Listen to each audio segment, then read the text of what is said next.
but it was basically comparing also the mindset of somebody that is on a steady income and somebody that is constantly looking for jobs, like basically freelancing, right? And it was sort of saying like, as an employee, you kind of never worry that much about your skill set or what happens after this job, because this job is always steady. While as a freelancer, if you have like periods where it goes up, you're kind of thinking like, oh, maybe I should invest more time in this skill to actually. Because of kind of these interesting times we live in, like I used to argue for the fact that getting your first job is the most important thing.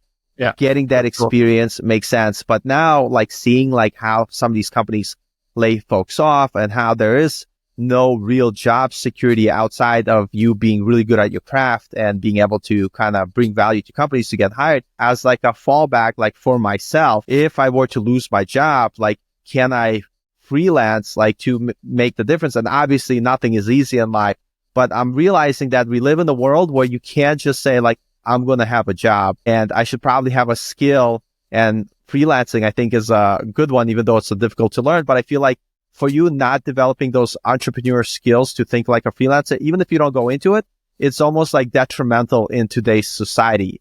Like even if you don't become a freelancer, like the same skills are very applicable to have that mentality, like when you go in job searching, because like I think of a job as your client that's paying you the most, you know, and it's like, but the principal supply. So like, what are your thoughts and like about freelancing? And is this something that you would like recommend for folks? And like, what caveats would you give? Yeah.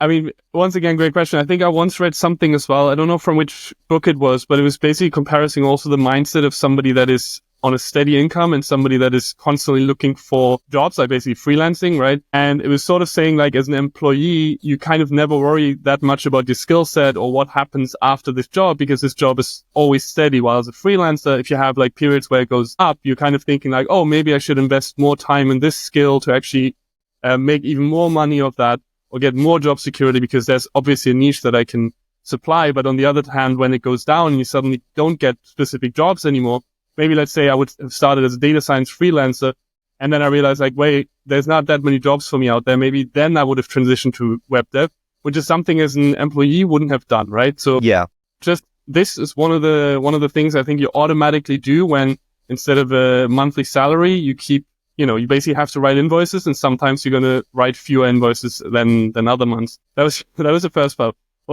So generally whether people should look into freelancing as well.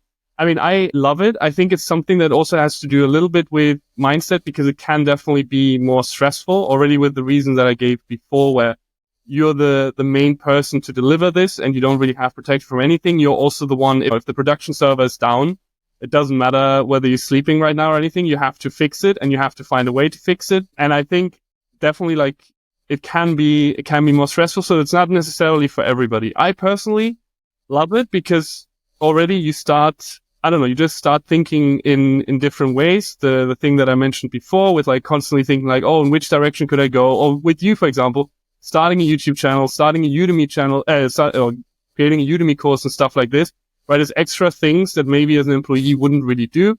But here now, because you can also divide your time freely, maybe you have some weeks where you automatically don't have as much client work. So you can go into those endeavors as well. And yeah, for sure. I mean, if you don't have a lot of job security, it could help as well to already start freelancing on the side a little bit by finding small clients that, you know, give you a little bit of a security net as well in case something happens. Yeah. And I really like appreciate the fact that you're saying that it might not be for everybody. And sometimes it's very easy for folks to give advice from what worked for them as that's the absolute truth. That's how you do it. But I think it's a good takeaway for anybody that's going to watch this is that you have to find your path that fits your mindset, how you think about things, and what makes you excited every day, you know, to wake up and work hard, develop the skill that you need to continue doing what you're doing. And for me, I feel like freelancing like excites me, but at the same time, it's also scary because like you said, a lot, no? I do build. I constantly see your Twitter and it's like, you build this like prototypes. I think I have ADHD, so I'm like, man, to the next thing. I do want to, so I read this interesting thing where I don't know exactly who did the study. I'm sure I'm going to misquote, but there was a study that they checked quantity versus quality, what produces better results. And so I'm sure there's more to this nuance, but basically they found people who produce more stuff and iterate quicker without focusing on quality ended up building better products. And I think I realized it's because the faster you fail, the faster you learn. And with every learned opportunity, there's improvement.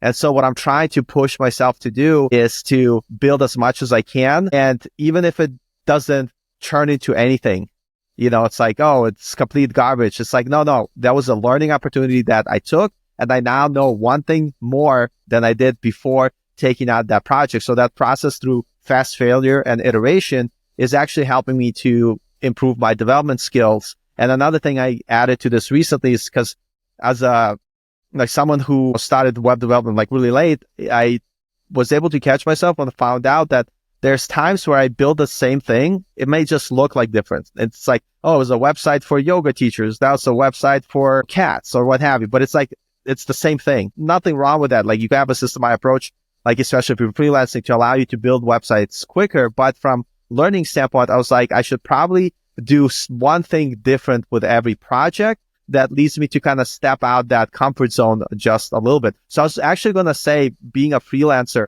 how do you approach learning and what has worked for you?